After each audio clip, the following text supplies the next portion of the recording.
So before Donald J. Trump was the president of the United States, we all know he was a real estate developer, a very famous real estate developer. Now, this is the thing. He took the approach that I feel AMC took. Okay, and they have a lot in common. AMC movie theaters and Donald J. Trump before he was president, when he was a real estate developer. So Donald went out. He basically put people don't realize this. People automatically assume that Donald has all this money that he used to buy the real estate outright. No. In most cases, he would put little to nothing down. And his mortgage would be, see, the only difference is at least he owned the real estate, whereas AMC doesn't own the real estate, they're renting it. That's the only difference, where he was smart and they were stupid, in my opinion, AMC.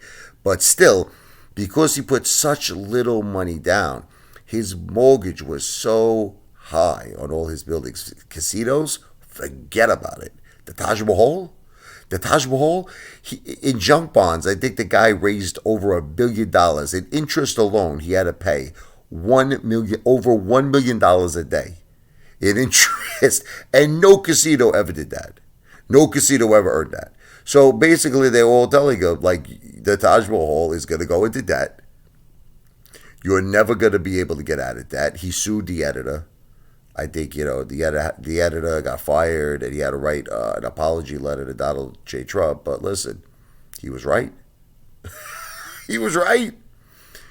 The Taj Mahal went into tremendous debt, as well as all of his casinos, the Trump Marina, the Trump Plaza, all of them in Atlantic City.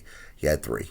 And he can never recover because it was just too much debt. The revenue that was coming in was too much. It was not enough, excuse me.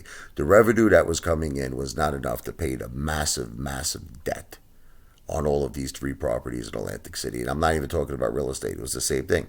He was on his way to bankruptcy. Now, not personal, business bankruptcy. Okay. At one point in the early 90s, Donald Trump owed something like $9 billion to the banks. It was insane. Okay. It was insane. It was so bad. Let me explain to you how bad it was. He couldn't pay the insurance. He had this big, gigantic yacht called the Trump Princess. Okay. This big, huge yacht. He couldn't pay the insurance. So basically, he called up the bank. He pulled a slick Rick move. He goes like this. He said, listen, what are 2 things we're going to do here? He goes, you're going to pay the insurance. Meaning Donald Trump told the bank. He's telling the bank, you're going to pay the insurance of the boat. They're like, why would we do that? He goes, listen, I don't know, things happen. The boat could sink. Now you have to understand, if the boat sinks and there's no insurance, the bank who loaned him the money to buy that boat, they loaned him probably like $20-30 million or whatever it was. That's it. They're out the money because there's no insurance. Think about how brilliant that was. What a brilliant move that was by Donald Trump. Goes up to the bank and says, listen, all right, who knows if this ship's going to sink? They're like, we'll pay it. Send me the bill. I'll pay it right away. Okay. But anyway, getting back. So after Donald had a tremendous bad time, he came to realize exactly what I'm saying, which is, why should I assume all the risk? Why should I, be responsible for overhead and mortgages and that and this fees and that and all these? He goes, it's insane. So what he did was he started licensing the Trump brand. So in other words, a developer, not Donald Trump, just some person who was a developer, went to Donald Trump. Now they already had the financing. They are assuming all the risk. You see? They're just licensing the brand name Trump. So they'll go to him and they'll say, let's say developer, I'll give you, Donald, here's what we're going to do. I'm going to give you $5 million up front. Now this is just, so he has the permission from Donald J. Trump to use Trump on his bill. He's going to put Trump on the building. So Donald Trump just got $5 million for nothing, for free money. Then he's going to give him an equity position, whatever it is they work out. He's going to say, I'll give you 20% of the building or whatever it is. So Donald Trump made $5 million. And on top of that, got an equity position. He didn't lay out a dime. He is assuming no risk. He has absolutely no risk. And this turned out to be the biggest profit money-making powerhouse in the Trump organization. This outproduced everything. It outproduced his casinos. It outproduced all of his residential and commercial real estate.